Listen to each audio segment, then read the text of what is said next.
मदः पूर्णमिदं पूर्णात् पूर्णमुदच्यते पूर्णस्य पूर्णमादाय पूर्णमेवावशिष्यते। ॐ शान्ति शान्ति शान्तिः। शङ्करं शङ्कराचार्यं केशवं बादरायणं सूत्रभाष्य कृतौ वन्दे भगवन्तौ पुनः पुनः। ईश्वरो गुरुरात्मेति मूर्तिभेदविभागिने व्योमवद्व्याप्तदेहाय दक्षिणामूर्तये नमः। ॐ शान्ति शान्ति शान्तिः। वेदांत के प्रकरण ग्रंथ विवेक चूड़ामणि पर हम लोग विचार कर रहे हैं। इसका 198 श्लोक हो चुका है। यहाँ पे आचार्य जी ने तो सामान्य रूप से निरूपण कर दिया सातों प्रश्नों का।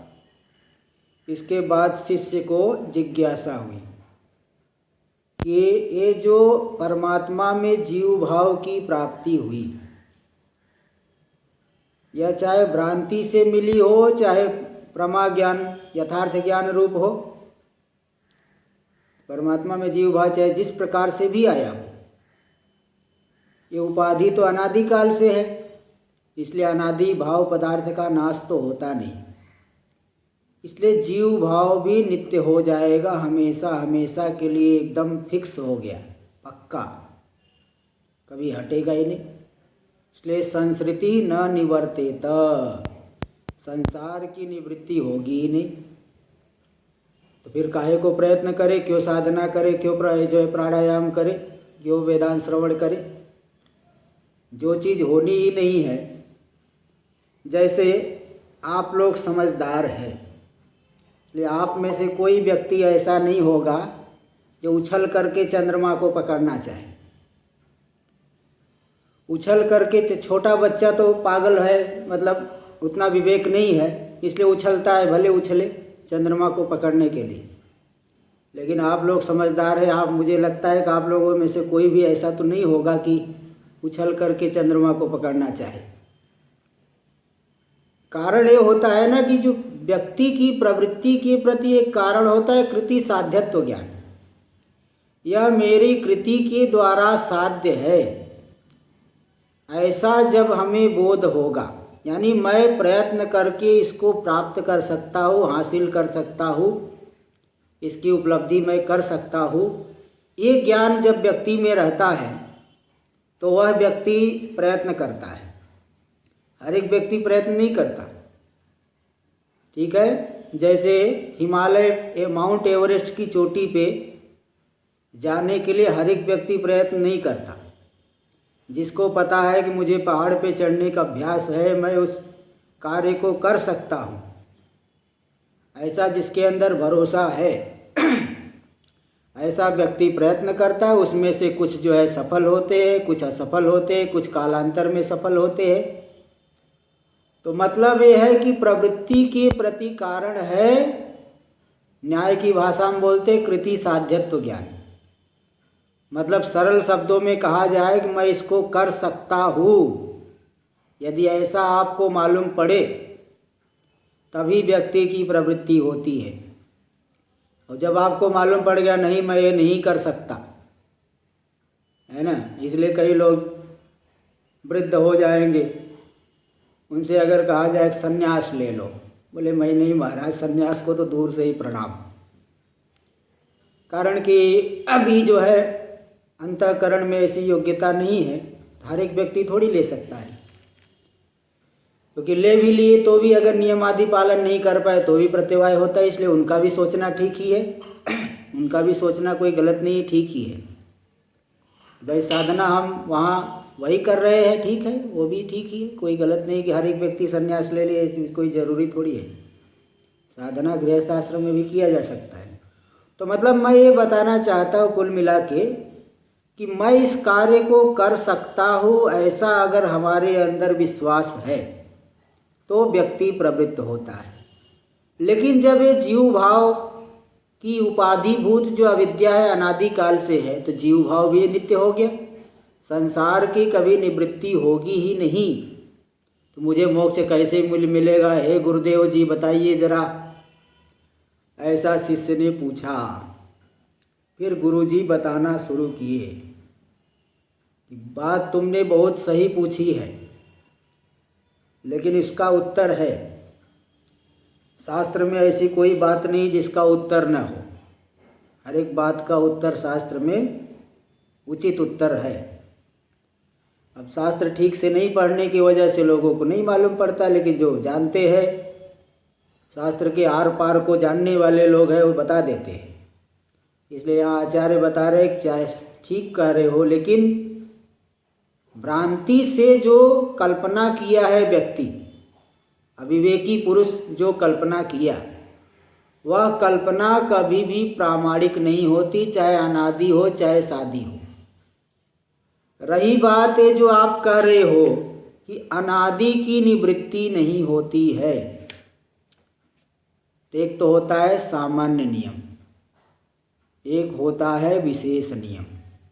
ठीक है, ये भी बात ध्यान में आनी चाहिए आपको। एक होता है सामान्य नियम, एक होता है विशेष नियम। ठीक है, जैसे सामान्य नियम है कि आपको रेगुलर ऑफिस जाना है, ये जाना है, उधर जाना है, लेकिन कोई महामारी है तो आप नहीं जाओगे, क्योंकि विशेष नियम उस समय थोड़ी सामान्य नियम का पालन किया जाएगा। सामान्य नियम है कि जो हमारा प्रारब्ध है वही इस जन्म में फल देगा, ये सामान्य नियम है। लेकिन कोई व्यक्ति यदि बहुत तपस्या करता है, बहुत साधना करता है, इसी जन्म में अपने प्रारब्ध को बदल सकता है। ये अत्युग्र पुण्य पाप इसी जन्म में तुरंत फल दे देते हैं। इसलिए कोई पुत्रष्टि याग करता है, पुत्र हो जाता है। एक उदाहरण आपको बताता हूँ। एक व्यक्ति था, उसको पुत्र नहीं हो रहा था, 4-5 पुत्रियाँ ही हो गई। तो ज्योतिषी के पास गया, तो ज्योतिषी भी थोड़ा कटु स्वभाव वाले थे। ज्योतिषी मतलब हमारे एक महात्मा जी थे हमारे, तो ज्योतिष विद्या के ज्ञाता थे। तो उनके पास गए तो उन्होंने देखा, ज्योतिष पूरा गणित लगाया, उनको मालूम पड़ गया कि इसको तो 7 जन्म में भी पुत्र नहीं लिखा हुआ है, ऐसा उन्होंने बताया। उनको मालूम पड़ गया। तो उन्होंने उस व्यक्ति को गाली दी, हट, मतलब वो सीधे सीधे नहीं बता रहे कि तुमको पुत्र नहीं 7 जन्म, हट, तेरे को पुत्र होगा तो क्या करेगा, फालतू में ये छोटे मोटे कहीं काम में लगा देगा, खुद नौकरी कर रहा है छोटी मोटी, अपने लड़के को ही मजदूर बना देगा, इसलिए तेरे को पुत्र होके क्या होगा, ऐसा उन्होंने डांटा। तो मतलब वो मना कर दी, नहीं तेरे को पुत्र नहीं होगा, सीधे ऐसे बोल दिए। बोला पहले से ही लड़का नहीं हो रहा, इधर महात्मा भी साफ दे रहे हैं, हो नहीं रहा है, क्या करूं। फिर पता चला एक दूसरे महात्मा जी उसको बोले कि अगर तुम किसी बहुत श्रेष्ठ व्यक्ति की सेवा, तो वैसे भी पहले से ही सेवा कर रहा था, बोले तुम जिसकी सेवा कर रहे हो उसकी और थोड़ी श्रद्धा से सेवा करो, तो ब्रह्मज्ञानी की सेवा जो है वह तो तुरंत फल देती है। तो व्यक्ति और मन लगा के सेवा किया, और पता चला 1-2 साल बाद ही उसे पुत्र की प्राप्ति हो गई।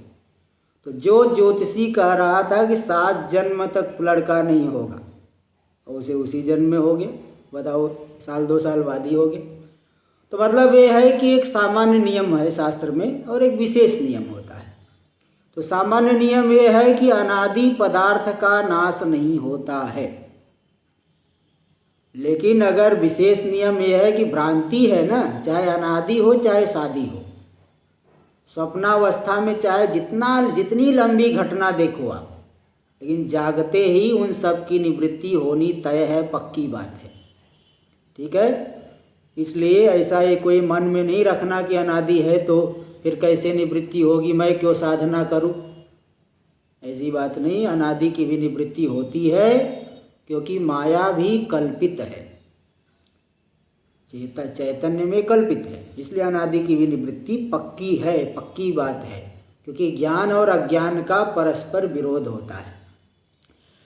इसलिए इस बात को आचार्य ने श्लोक नंबर 197 और 198 में बताया है ना, कि मोह का अपाय होने पर जो कल्पित वस्तु बचेगी ही नहीं, क्योंकि तो स्वभाव है कि ज्ञान से अज्ञान का नाश हो जाता है। ते बात यहाँ बताए थे। आगे देखिए श्लोक नंबर 199। पूर्व श्लोक चतुर्थ पादार्थम उपपादयति। पूर्व श्लोक में चौथा पाद आया था कि मोहापाय नास्त्य वस्तु स्वभावात्। मोह हट जाने पर, अज्ञान का नाश होने पर कल्पित वस्तु नहीं रह जाती, क्योंकि स्वभाव है, एक कल्पित वस्तु का स्वभाव है। जब तक भ्रांति है तभी तक दिखाई पड़ेगी, और जैसे ही भ्रांति हटी, ज्ञान हुआ, तो तुरंत कल्पित वस्तु की छुट्टी हो गई। इसलिए तो उसका स्वभाव है। इस बात को देखिए, पूर्व श्लोक चतुर्थ पादार्थम उपपादयति। पूर्व श्लोक का जो चौथा पाद में आया, उसमें कहे गए अर्थ का उपादन युक्तियों के द्वारा सिद्धि कर रहे हैं। श्लोक नंबर 199 देखिए। यावद् भ्रांतिस्तावदेवास्य सत्ता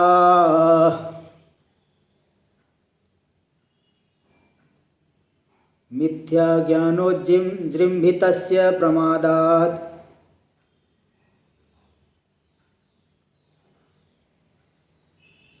रज्ज्वां सर्पो भ्रांतिकालीन एव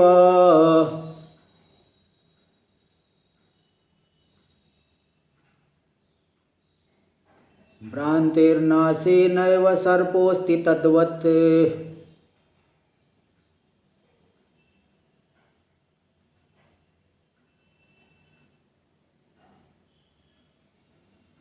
यावद् भ्रांतिस्तावदेवास्य सत्ता। जब तक भ्रांति है तभी तक कल्पित पदार्थ की सत्ता है। भ्रांति है तभी होगी, भ्रांति हटने पर कल्पित पदार्थ की सत्ता हट जाएगी। जीव भाव भी कल्पित है, इसलिए जब तक भ्रांति है, जब तक मिथ्या ज्ञान है, तभी तक जीव भाव की कल्पना। मिथ्या ज्ञान हटा, हमारी सच्चिदानंद रूपता प्रकट हो जाएगी। इसलिए मिथ्या ज्ञानोज्जृम्भितस्य प्रमादात्। मिथ्या ज्ञान से जो वस्तु उत्पन्न हुई है प्रमाद से, अविवेक से, तो जब तक भ्रांति है तभी तक उसकी सत्ता है। तो देखिए, जैसे अंधेरा कब तक रहेगा, पूछा जाए कि अंधेरा कब तक रहेगा। अरे भाई, अंधेरा कब तक रहेगा? जब तक प्रकाश नहीं जलाओगे तब तक अंधेरा रहेगा। जैसे आपने लाइट ऑन किया, तुरंत जो है अंधेरा भाग गया। तो अंधेरा को भागने में उतना ही विलंब है जब तक कि आपने लाइट नहीं जला दी। इसी प्रकार मिथ्या ज्ञान से उत्पन्न ये जो संसार है, जीव भाव है, उसकी तभी तक सत्ता है जब तक की भ्रांति है। इसमें एक दृष्टांत दे रहे, जो कि वेदांत का प्रसिद्ध दृष्टांत है, कि रज्जु सर्प वाला दृष्टांत। रज्ज्वाम सर्पो भ्रांति कालीन एव।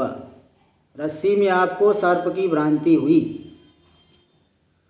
तो सर्प कब तक दिखेगा? भ्रांति कालीन एव। जब तक भ्रांति है तभी तक दिखेगा, और भ्रांति हट गई तो सर्प जो है दूर दूर तक ढूंढो, मिलेगा नहीं, है ना, कि कहाँ गया कहाँ गया। रस्सी उठा के देख लिया, अरे यहाँ सर्प नहीं है, वो मिलेगा ही नहीं, क्योंकि वो था ही नहीं भाई। इसीलिए तो गीता में कह दिया कि नान्तो न चादिर न च संप्रतिष्ठा। इस संसार का अंत भी नहीं, आदि भी नहीं, न तो प्रतिष्ठा है। अरे अंत तो तब होगा जब कोई सत्य वस्तु हो, तब मरा हुआ सर्प तब मिलेगा जब सत्य सर्प हो। जब सर्प ही मिथ्या है, कल्पित है, तो मरा हुआ कहाँ से मिलेगा बताओ? इसलिए वो दिखने वाला नहीं है। तो रज्ज्वाम सर्पो भ्रांति कालीन एव। रज्जु में दिखने वाला सर्प भ्रांति काल में ही दिखाई पड़ेगा। भ्रांतेर्नाशे, और जैसे ही भ्रांति का नाश हुआ, नैव सर्पोस्ति तद्वत्। सर्प बिल्कुल है ही नहीं। दिखाई नहीं पड़ेगा। कभी कभी हम लोग जो ट्रेन में यात्रा करते हैं तो वृक्ष जो है पीछे की तरफ भागते जाते हैं, ऐसा लगेगा कि वृक्ष पीछे भाग रहे हैं, लेकिन वास्तव में वृक्ष पीछे नहीं भाग रहे। हमारी ट्रेन आगे जा रही है इसलिए वो लगता है कि वो वृक्ष पीछे भाग रहे। तो समझने वाला समझता है और छोटा बच्चा नहीं समझेगा। ऐसी जिसको संसार में दृढ़ तादात्म्य है, समझ लो छोटे बच्चे के ही समान है, अविवेकी। जगह जगह जो है बाल शब्द से कह दिया जाता है, बाल। बोले बालकों को मालूम नहीं पड़ता, बालक मतलब अविवेकी है। तो बड़े लंबे चौड़े हैं, लेकिन अविवेक होने की वजह से उनको बालक शब्द से कह दिया जाता है। टीका में देख लीजिए, कार्य से मिथ्यात्वम वक्तुम कारणम विशिनष्टि। कार्य में मिथ्यात्व को दिखाने के लिए थोड़ा विशेषित करे, विशेषण देके बता रहे कि मिथ्या ज्ञानो जृंभितस्य प्रमादात। प्रमादात मतलब अविवेकात। अविवेक से जो मिथ्या ज्ञान से उत्पन्न हुआ पदार्थ है उसकी सत्ता कब तक रहेगी, दिखाई कब तक पड़ेगा, जब तक हमें मिथ्या ज्ञान है, भ्रांति है। ठीक है, मिथ्या ज्ञानो जृंभितस्य। तो मिथ्या यानी मिथ्याभूतम, जो मिथ्या पदार्थ है, अधिष्ठान साक्षात निवर्त्यम यद अज्ञान। जिस अज्ञान की निवृत्ति अधिष्ठान के साक्षात्कार से निवृत्त होती है। जब तक आप किसी वस्तु को जाने नहीं हो तब तक उसके विषय में अज्ञान रहता है। कोई आदमी है ना, भले नाम सुन के रखे है, तो सामान्य रूप से आपको ज्ञान है। जैसे आपके सामने आया, आपको मालूम पड़ गया कि यही सुरेश है। अच्छा यही है क्या? देखो आपको जो है वो अज्ञान की निवृत्ति, अभानापादक आवरण की निवृत्ति हो गई। असत्वापादक आवरण तो पहले से नष्ट था कि हाँ आप सुन के रखे थे कि सुरेश है, लेकिन अभानापादक आवरण आपका नहीं गया था। और जैसे आपने देखा उस आवरण की भी निवृत्ति हो गई, आपको मालूम पड़ गया कि यही व्यक्ति है।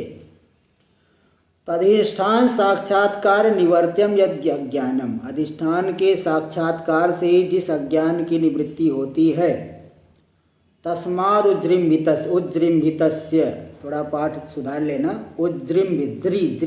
उज्जृंभितस्य यानी संजतितस्य, उसी अज्ञान के द्वारा जो उत्पन्न हुआ है, अस्य अवस्तुनः, ये जो अवस्तु है, मिथ्याभूत पदार्थ है, प्रमादात, प्रमाद से उसकी उत्पत्ति हुई है। अधिष्ठानारोप्य अविवेकात, अधिष्ठान और आरोप्य के अविवेक से। देखो एक तो होता है अधिष्ठान, एक होता है आरोप्य, यानी रस्सी हो गई अधिष्ठान।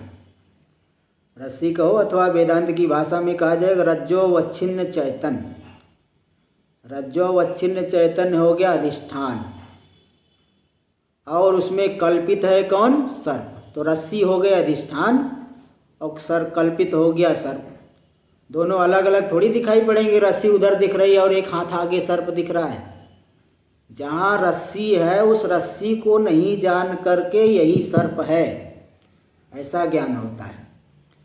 तदिष्ठान और आरोप्य वस्तु के अविवेक से जो उत्पन्न होती है कल्पित वस्तु, उसको अवस्तु शब्द से कह दिए, अवस्तु न।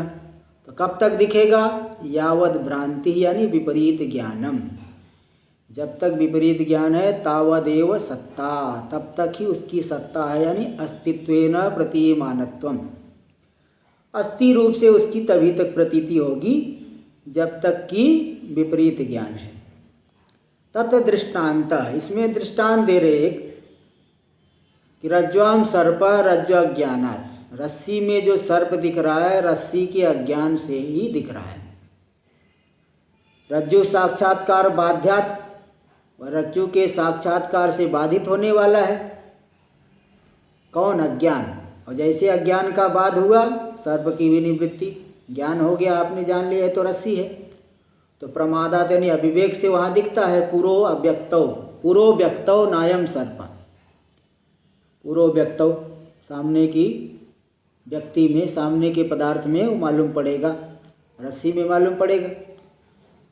नायम सर्प इति विवेकाभावात्, आपको ये पता नहीं कि सर्प नहीं है, यह सर्प नहीं है, ऐसा विवेक जब तक नहीं हुआ है तभी तक दिखाई पड़ेगा।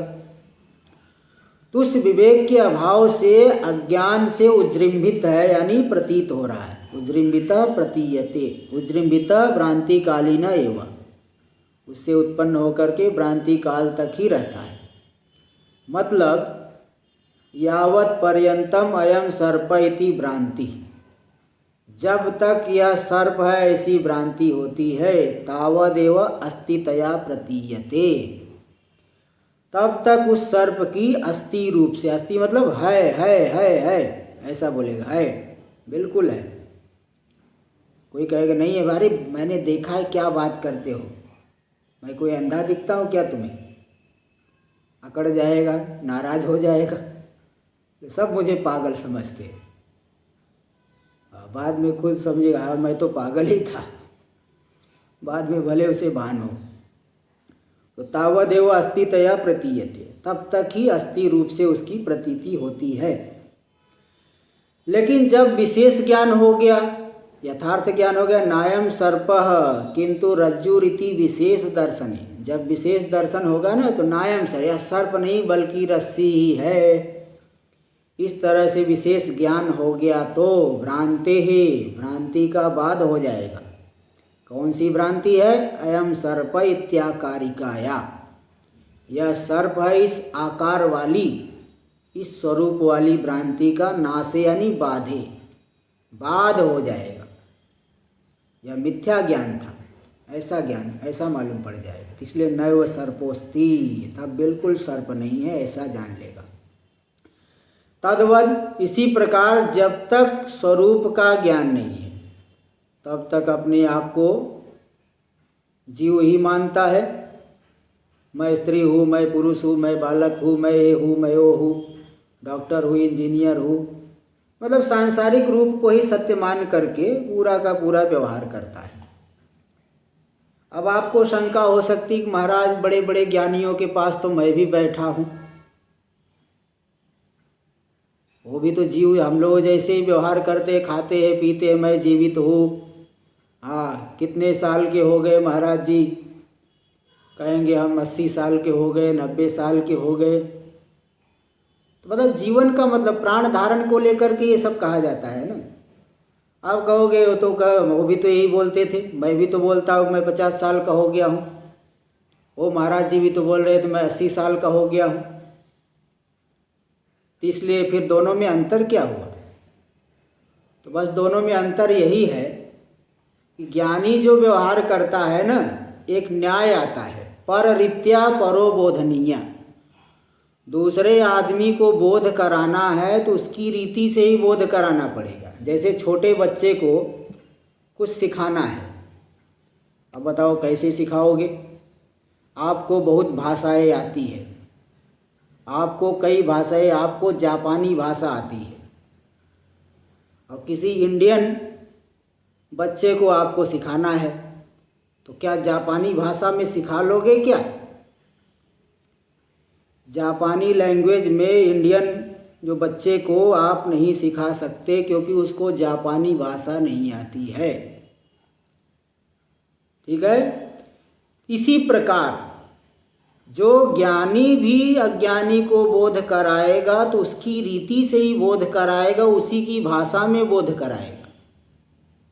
ठीक है? इसलिए ज्ञानी का जो मैं जीव हूँ, मैं शरीरधारी हूँ, सब व्यवहार करता हुआ भी दृढ़ तादाद में नहीं रहता। इसलिए ज्ञानी जो है अपने आप को मैं शुद्ध बुद्ध मुक्त रूप हूँ, व्यापक हूँ, मुझ में दुख का कोई लेस नहीं है, जीव भाव नहीं है, ये उसको दृढ़ निश्चय है। और इसी दृढ़ निश्चय की वजह से राजा जनक आदि पूरा व्यवहार करते हुए भी पूरी तरह से असंपृक्त रहे। इसलिए मिथिलायाम प्रदीप्तायाम न मे किंचन दह्यते, मिथिला पूरी की पूरी जल जाए लेकिन मेरा कुछ भी नहीं जलता। क्योंकि आत्मा में सिनेमा के पर्दे पे चाहे कैसा भी दृश्य दिखाई पड़े, पर्दे का क्या उसमें मतलब अंतर आएगा? वर्षा दिखे चाहे बहुत जो है अग्निकांड दिखे, अंतर क्या पड़ता है? कोई अंतर नहीं पड़ता।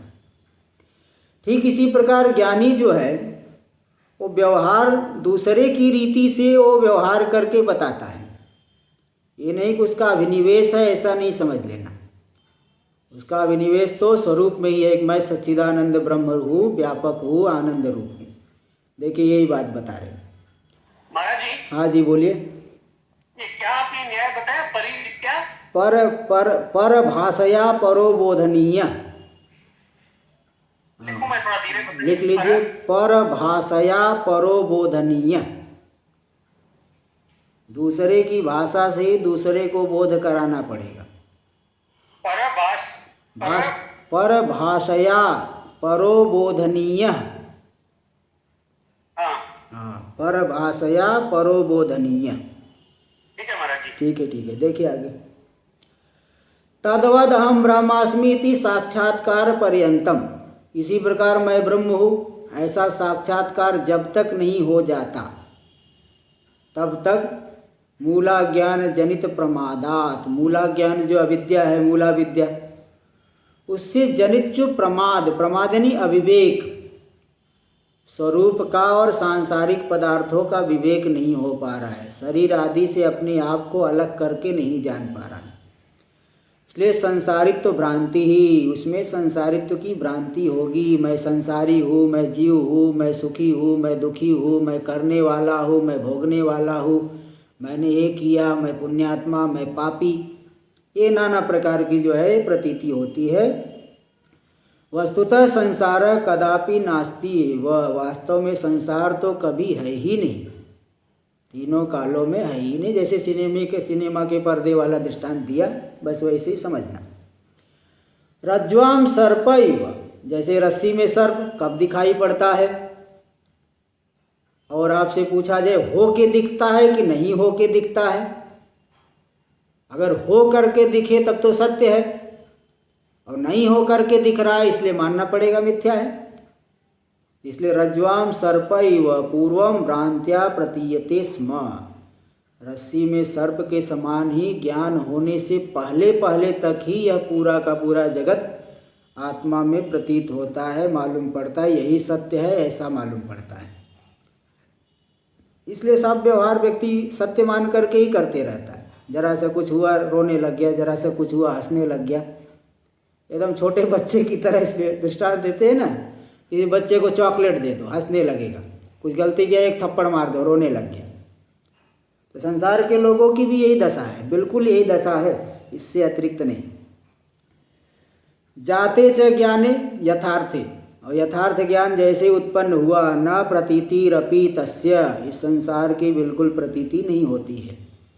इति केवलम ब्रह्म मात्रम अवशिष्यते, इस प्रकार से वह केवल ब्रह्म मात्र रूप अवशिष्ट बचता है। स्वरूप साक्षात्कार से अज्ञान तत्कार्य सकल नाशकत्वात्, जैसे स्वरूप का साक्षात्कार हुआ, सच्चिदानंद रूपता को जान लिया, तो अज्ञान और अज्ञान का जितना भी कार्य है सबका नाश हो जाता है, सभी विकल्पों का नाश हो गया। क्योंकि ये भी एक नियम है, ये वार्तिक में आता है, अधिष्ठानावशेषो ही नाश कल्पित वस्तुनः। कल्पित वस्तु का नाश क्या है? बोले अधिष्ठान बच जाना, यही कल्पित वस्तु का नाश है। जैसे स्वप्न का नाश क्या है? स्वप्न में आप नाना प्रकार के व्यवहार किए, उस स्वप्न का नाश क्या है? अरे स्वप्न का नाश वो दृष्टा बच गया बस। जैसे जागृत अवस्था में देखने वाला रह गया, पूरा का पूरा संसार जो स्वप्न में दिखा सबका सब मिथ्या। इसी प्रकार कल्पित वस्तु का नाश क्या है? अधिष्ठान बच जाना, यही है कल्पित वस्तु का नाश। इसके सिवा दूसरा कोई नाश नहीं बता सकते। इति प्रमाणाते, प्रमाण है, वार्तिक है, वार्तिक में आया है। अब देखिए, एतावतापि, इतने के द्वारा शिष्य ने पूछा था, तद उपाधेर अनादित्वात् नानादेर नाशयिष्यते। चलो ठीक है कि जो जीव भाव आया परमात्मा में, भ्रांति से आया चाहे सत्य ज्ञान से आया, प्रमा ज्ञान से आया, लेकिन उपाधि तो अनादिकाल से है, अनादि का नाश तो होता नहीं है। अनादि का नाश कैसे होगा? इसका उत्तर तो दिया गुरु जी ने, लेकिन शिष्य को थोड़ा समझ में नहीं आया। इत्यस्य स्पष्टम उत्तरम अलभमानम इव शिष्यम ज्ञात्वा।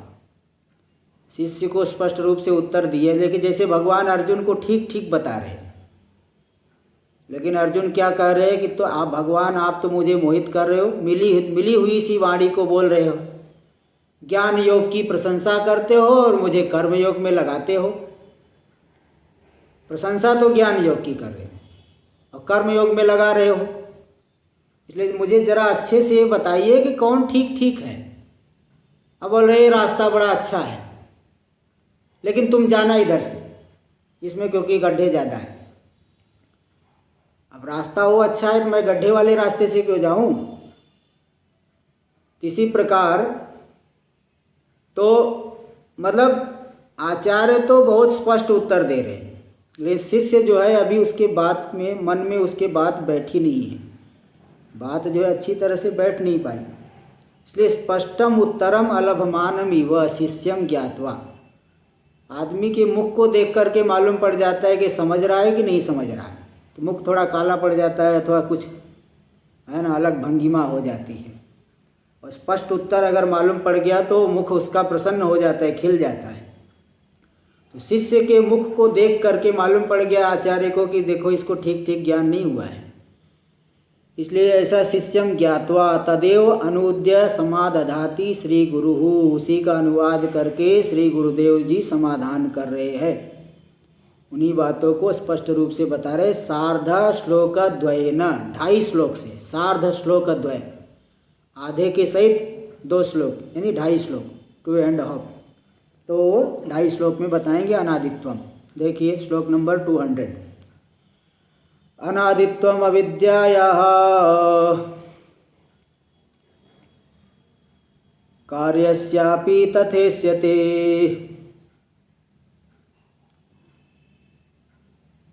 उत्पन्नायां तु विद्यायां आविद्यकम् अनाद्यपि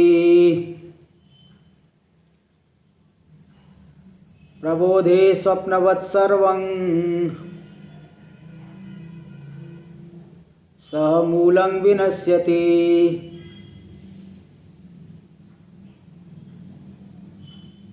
अनाद्यपीदं नो नित्यं प्रागभाव इव स्फुटं अनादेरपि विध्वंसः प्रागभावस्य वीक्षितः।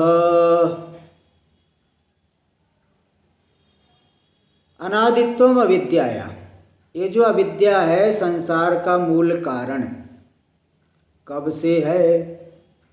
बोल रहे अनादित्वम, इसमें अनादित्व है मतलब ये अनादि काल से है। कब से अज्ञान है? अनादि काल से। इस बात को आप ठीक से सीधे सीधे जान लीजिए। जैसे आप कभी गए मार्केट किसी सामान को खरीदने के लिए, मार्केट में आप कपड़ा ले रहे हो, आपने दुकानदार से पूछा कि इसका रेट कितना है, उसने बता दिया है कि 250, 250 रुपये। तो मतलब आप उसके रेट को नहीं जानते थे, तभी आपने पूछा। तो आपसे पूछा जाए कि आप उस कपड़े का रेट कब से नहीं जानते थे? कल से नहीं जानते थे कि परसों से नहीं जानते थे कि 6 महीने पहले से नहीं जानते थे, 2 साल पहले से नहीं जानते हो? तो आप यही कहोगे मैं जानता ही नहीं भाई, 2 साल 3 साल की क्या बात है। अरे मैं जानता ही नहीं था। पिछले जन्म में जानते थे क्या? पिछले जन्म में भी कहाँ जानते थे? तो ये जो आपको कब से नहीं जानते थे, तो आपको यही मानना पड़ेगा कि मैं जानता ही नहीं, कभी नहीं जाना, कभी जाना ही नहीं, अनादि काल से नहीं जानता। ऐसे इसी प्रकार है जो सच्चिदानंद रूपता को नहीं जान करके व्यवहार कर रहा है, कब से नहीं जान रहा है? आप सच्चिदानंद रूप हो, कब से नहीं जान रहे? कल से नहीं जान रहे हो क्या? बोले नहीं महाराज, और भी पहले से। अच्छा परसों से? बोले नहीं नहीं, इससे भी पहले, 6 महीने पहले, 2 साल पहले, 10 साल पहले, 100 साल पहले। तो कुल मिलाकर के आपको यही मानना पड़ेगा, अनादिकाल से ही मैं स्वरूप को नहीं जानता। इसलिए जो अविद्या है 2 दिन 4 दिन पहले से नहीं, अनादिकाल से। और कार्यस्यापि तथास्यति, जब अविद्या अनादिकाल से है तो संसार भी तो अनादिकाल से है। इसलिए संसार के अनादित्व की सिद्धि के लिए युक्ति लगाई जाती है। देखिए जैसे कोई छोटा बच्चा है, छोटे बच्चे को माता का स्तन उसके मुंह में डाल दिए तो दूध पीने लगता है, चूसने लगता है, दूध पीने लगता है। उसको किसने सिखाया कि तुम दूध चूसो तो इसको चूसो तो दूध निकलेगा? इसी प्रकार गाय के बच्चे को वो ऐसे ऐसे खोजते खोजते वो गाय के स्तन के पास ही जाके दूध पीने लगेगा। और किसने बताया था कि वहाँ से दूध निकलता है?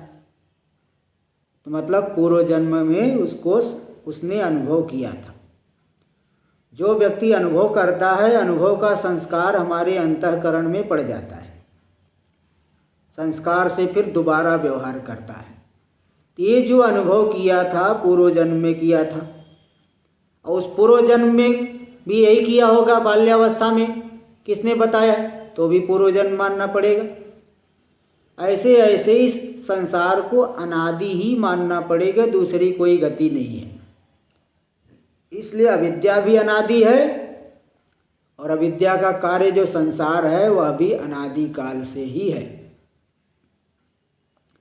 उत्पन्नायाम तो विद्यायाम, लेकिन जैसे ही विद्या उत्पन्न हुई, क्योंकि ज्ञान और अज्ञान का प्रबल विरोध है। किसी गुफा में अंधेरा है, 200 साल से अंधेरा है, चाहे कितने भी साल से अंधेरा हो, जैसे ही आप दीपक जलाओगे अंधेरे को भागना ही पड़ेगा, चाहे कितना भी पुराना अंधेरा हो। इसी प्रकार विद्या के उत्पन्न होने पर अविद्यकम अनाद्यपि, अविद्या के कार्य जो संसार चाहे अनादि काल से है तो भी नष्ट हो जाएंगे। जैसे उदाहरण दे रहे, प्रबोधे स्वप्नवत् सर्वम, जागने पर स्वप्न के समान सह मूलम विनश्यति, मूल के सहित, कारण के सहित नष्ट हो जाते हैं। जैसे स्वप्न में खा पी करके सोए, स्वप्न में भूख प्यास से परेशान हो रहे हो। कई बार जो है लोग देखते हैं, बहुत सफल आदमी है, बहुत सफल व्यापारी है, स्वप्नावस्था में देखता है कि मेरा जो है बिजनेस बहुत घाटे में चल रहा है। कोई बहुत अच्छा स्टूडेंट है, स्वप्न में देखता है मैं फेल हो रहा हूँ। अब देखो, अपनी वास्तविकता को नहीं जान करके वो देख रहा है। जैसे जागृत अवस्था में आया, वास्तविकता को जाना, तो अज्ञान के साथ में वह प्रपंच नष्ट होगा। प्रबोधे स्वप्नवत् सर्वम सह मूलम विनश्यति, स्वप्न के समान मूल के सहित नष्ट होता है। इसलिए अनाद्यपीदम नो नित्यम, यह अनादि होने पर भी संसार जीव भाव नित्य नहीं है।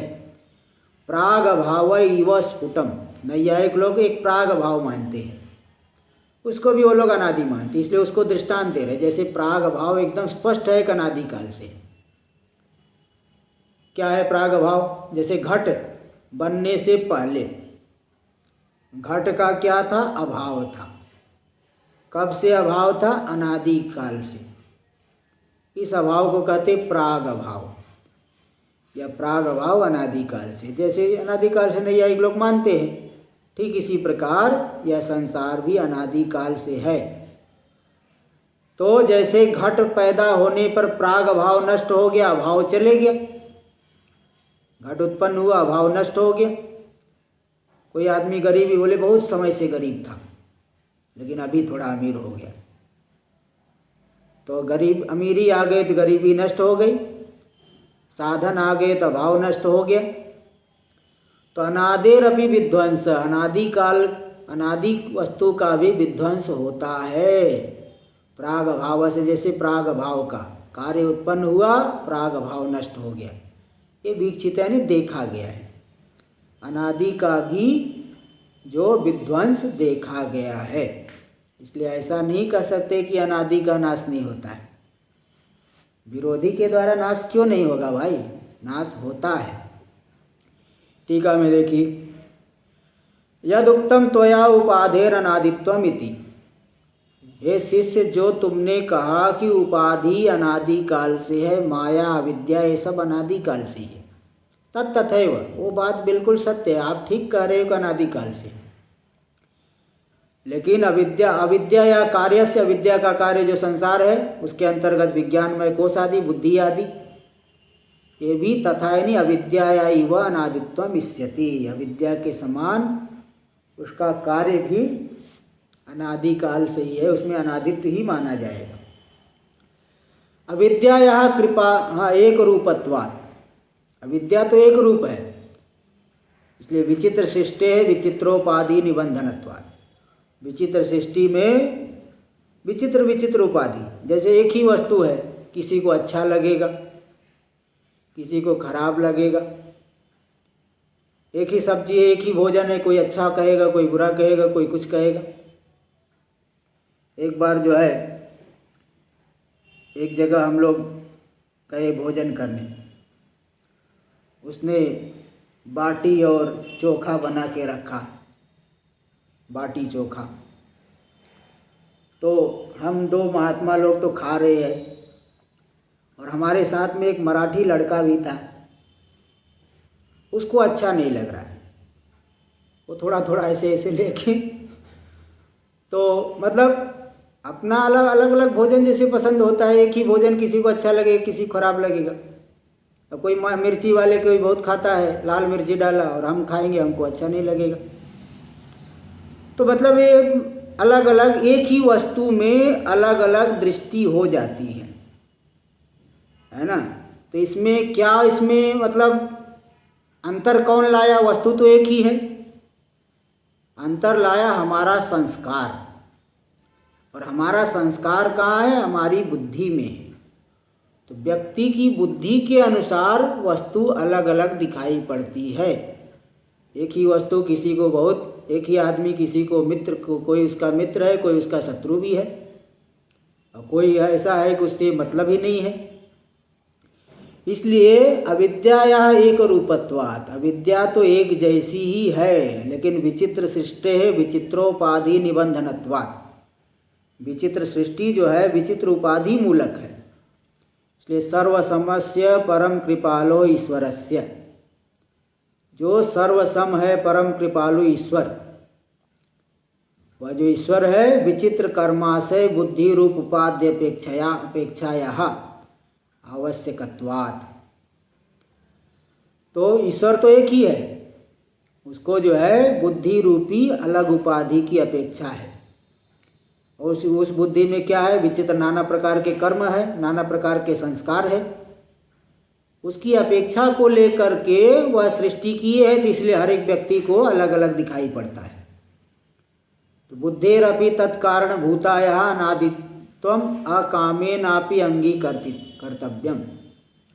इसलिए बुद्धि जो कि विचित्र सृष्टि का कारण बन रही है, अज्ञान से तो एक ही सृष्टि बनी, लेकिन हमारी बुद्धि के अनुसार भेद आ गया, कोई किसी को अच्छा लग रहा है, किसी को खराब लग रहा है। आवश्यकत्वात् बुद्धेरपि तत्कारण भूताया अनादित्वम अकामेन अंगीकर्तव्यम इति भाव। इस विचित्र संसार का जो कारणभूत है बुद्धि, उसमें भी अनादित्वम अकामेन नहीं चाहते हुए भी स्वीकार करना पड़ेगा, इति भाव, ये तात्पर्य है। इदानीम तस्य निवृत्ति माह, और निवृत्ति कैसे हो, क्योंकि अगर मुख्य पॉइंट पे ना आए, जैसे किसी डॉक्टर के पास गए, डॉक्टर ने कहा आपको इस तरह से बीमारी हुई, ऐसे हुई वैसे हुई, और इस तरह से खाना न खाओगे तो बीमारी बढ़ती ही जाएगी, इसलिए भाई उधर मत जाओ इधर मत जाओ। तो बोलेंगे भाई डॉक्टर साहब बात तो ठीक है, लेकिन दवाई भी तो दीजिए, बिना मेडिसिन के कैसे काम चलेगा। ये तो ऊपर ऊपर की बातें हैं, इसलिए मुख्य बात है कि हमको समाधान चाहिए। इसलिए अविद्या की निवृत्ति को दिखा रहे। निवृत्तिमा विद्यायाम उपनिषद जन्यायाम अधिष्ठान साक्षात्कार रूपायाम प्रमायाम उत्पन्नायाम सत्यामिति शेषः। जो विद्या है, ज्ञान, और ज्ञान की उत्पत्ति कहाँ से होगी? उपनिषद जन्यायाम। उपनिषद ब्रह्म विद्या, उपनिषद का सीधे सीधे अर्थ होता है ब्रह्म विद्या, जिसकी प्राप्ति होने पर अज्ञान की निवृत्ति, अज्ञानजन्य दुखों की शिथिलता और स्वरूपभूत ब्रह्म की प्राप्ति, शिथिल होकर के फिर निवृत्ति हो जाती है ना। तो अज्ञानजन्य दुखों की शिथिलता, स्वरूपभूत ब्रह्म की प्राप्ति यानी अनुभव, और अज्ञान की निवृत्ति जिसके द्वारा होती है उसे कहते उपनिषद।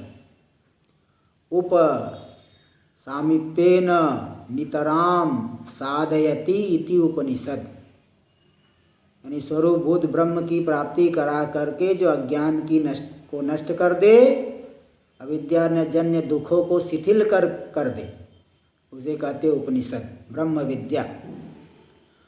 तो जो उपनिषद से और उसका प्रतिपादक होने से ग्रंथ को भी उपनिषद कह देते, ईशावास्य उपनिषद, केनोपनिषद, कठोपनिषद। तो उपनिषद से जन्य विद्या होने पर, जो कि अधिष्ठान साक्षात्कार रूप है, प्रमा है, यथार्थ ज्ञान है, उसके उत्पन्न होने पर ही अज्ञान की निवृत्ति होगी। तू शब्द पक्षम व्यावर्तयति। तू शब्द जो है, जो भ्रांतिपूर्ण पक्ष था ना शिष्य का कि वो तो अनादि है, कहाँ से निवृत्ति होगी, उसका व्यावर्तन कर रहे कि अनादेर नाशो नास्ति इति रूपम। जो कहा था ना कि अनादि का नाश नहीं होता, उसका व्यावर्तन करके बता रहे नहीं, अनादि का भी नाश होता है, क्योंकि मैं पहले ही बता दिया, एक सामान्य नियम है और एक विशेष नियम है।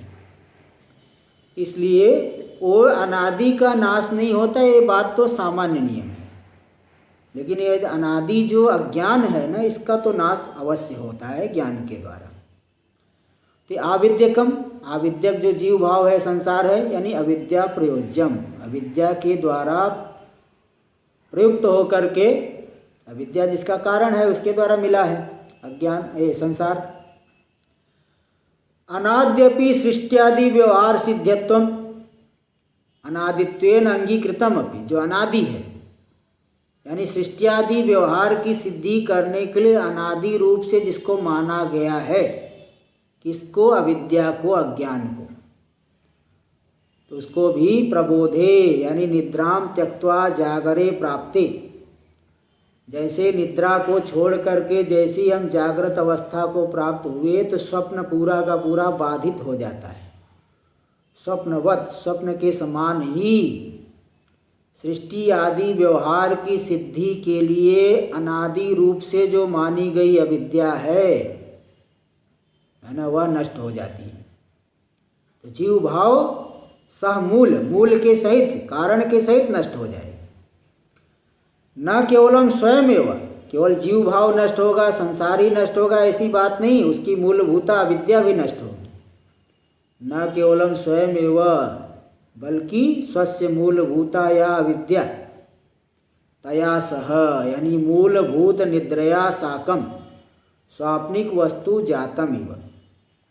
जैसे निद्रा के कारण स्वप्न दिखा, तो वहाँ पे भी दो प्रकार की शक्ति मानते, आवरण शक्ति, विक्षेप शक्ति। निद्रा की दो शक्ति, आवरण शक्ति, विक्षेप शक्ति।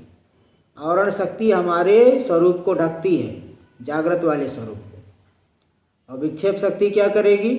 वहाँ स्वप्न में नाना प्रकार के रूपों को दिखाती है। ऐसे यहाँ पे भी आवरण शक्ति स्वरूप को ढक दिया और विक्षेप शक्ति पूरा का पूरा संसार दिखा रही है। तो जैसे वहाँ पे निद्रा नष्ट होते ही स्वाप्निक वस्तु का विनाश हो गया जागृत काल में, ऐसे ही विद्या की प्राप्ति होने पर कार्य के सहित अज्ञान का नाश हो जाता है। तेजस तमसोरिव विद्या विद्योरिव साक्षात विरोध। यथा निद्रा जागरयोः, जैसे निद्रा और जागृत अवस्था का साक्षात विरोध है। व्यक्ति नींद में है तो जाग रहा है ऐसा नहीं कहा जाएगा, और कोई व्यक्ति जाग रहा है तो या सो रहा है ऐसा नहीं कहा जाएगा, क्योंकि दोनों में साक्षात विरोध है। और तेजस तमः, प्रकाश है तो अंधकार नहीं, अंधकार है तो प्रकाश नहीं, क्योंकि दोनों में परस्पर विरोध है। उसी प्रकार विद्या और अविद्या में साक्षात विरोध है, इसलिए ज्ञान की उत्पत्ति होने पर अज्ञान की निवृत्ति अवश्यम भावी है। अविद्यायाम विद्या नाशितायाम, अविद्या जब विद्या के द्वारा नष्ट हो गई तो फिर जब कारण ही नष्ट हो गया तो फिर संसार कहाँ से रहेगा। अब वृक्ष की जड़ आपने काट दी तो वृक्ष कितने दिन तक हरा भरा रहेगा, जरा ये बता दो। तो ज़्यादा समय तक हरा भरा नहीं रहेगा, 1-2 दिन में ही मुरझा जाएगा। इसलिए अविद्या के नाश होने पर तत्र को मोह क शोक एकत्वम अनुपश्यतः, उस विज्ञान दशा में एकत्व को जानने वाले ज्ञानी के लिए क्या मोह और क्या शोक, अर्थात मोह भी नहीं हो सकता, शोक भी नहीं हो सकता, दोनों वस्तुएं नहीं हो सकती। और भी कई शास्त्र वाक्य यहाँ प्रमाण रूप से दे रहे हैं।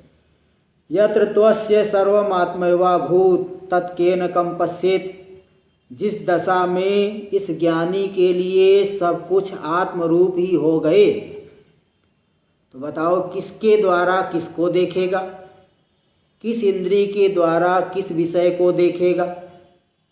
मतलब ये सब तो व्यावहारिक पदार्थ है, व्यावहारिक पदार्थ का भी सब पारमार्थिक सत्ता में जब स्थित हो गया सब मिथ्या हो गए। इसलिए किसके द्वारा किसको देखे, किसके द्वारा किसको सुने, सबको आत्मरूप से ही जानता है। यत्र नान्यत पश्यति नान्यत शृणोति नान्यत विजानाति स भूमा, जिस ज्ञान दशा में अपने से भिन्न कुछ भी नहीं देखता, अपने से भिन्न कुछ भी नहीं सुनता, अपने से भिन्न कुछ भी नहीं जानता, वही भूमा तत्व है, व्यापक तत्व, जिसमें तीनों प्रकार का परिच्छेद नहीं है, बिल्कुल नहीं है। तो भूमा, वो भूमा दशा है। इत्यादि श्रुत्या, इत्यादि श्रुतियों के द्वारा बताया गया है कि तादृश भूम विद्यायाम संसार हेत्व अविद्याया, उस भूमा विद्या के उत्पन्न होने पर, व्यापक परमात्मा का ज्ञान होने पर, जो संसार की हेतुभूता अविद्या है, उस अविद्या समूल कासम कशितत्वात्, समूल कास पूरी तरह से उसका विनाश हो जाने से, कस हिंसायाम धातु, पूरी तरह से उसका विनाश हो जाने की वजह से, मूले छिन्ने वृक्ष शिव, जड़ को काट दिए जैसे वृक्ष जो है धराशायी हो जाता है, इसी प्रकार अविद्या के नाश से अविद्या कार्य से बुद्ध्यादेर विनाश एव, अविद्या के नाश से अविद्या का कार्य जो बुद्धि आदि है उन सब का विनाश ही हो जाता है। इति भाव, यही तात्पर्य है ना। नहीं निद्रायाम नष्टायाम तत्काल प्रतिपन्न सुख दुखादिकम जागृत, कोई व्यक्ति गहरी नींद में था, बड़ा दुखी हो रहा था, अब जो है जब निद्रा से जाग करके जागृत अवस्था में आ गया तो जागृत पुरुष को निद्रा में स्वप्नावस्था में होने वाले सुख दुख का ज्ञान होगा क्या? नहीं होता है। तथा सम्यक ज्ञानवता नाज्ञान कालिकम संसारित्वम, इसी प्रकार जिसको यथार्थ ज्ञान हो गया, आत्मा का ज्ञान हो गया, अज्ञान काल में होने वाला जो संसारित्व है, जीव भाव है, वह बिल्कुल रहेगा ही नहीं। क्यों? निमित्ता पायात, निमित्त के हटने से कार्य नहीं रहता।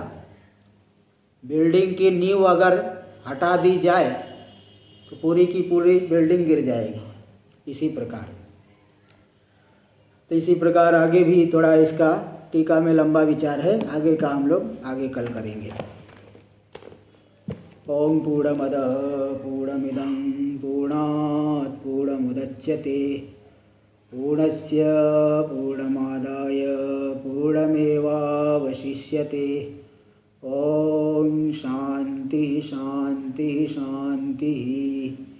शंकरं शंकराचार्यं केशवं बादरायणं सूत्रभाष्य कृतौ वन्दे भगवन्तौ पुनः पुनः ईश्वरो गुरुरात्मेति मूर्तिभेदविभागिने व्योमवद्व्याप्तदेहाय दक्षिणामूर्तये नमः। ॐ शान्ति शान्ति शान्तिः।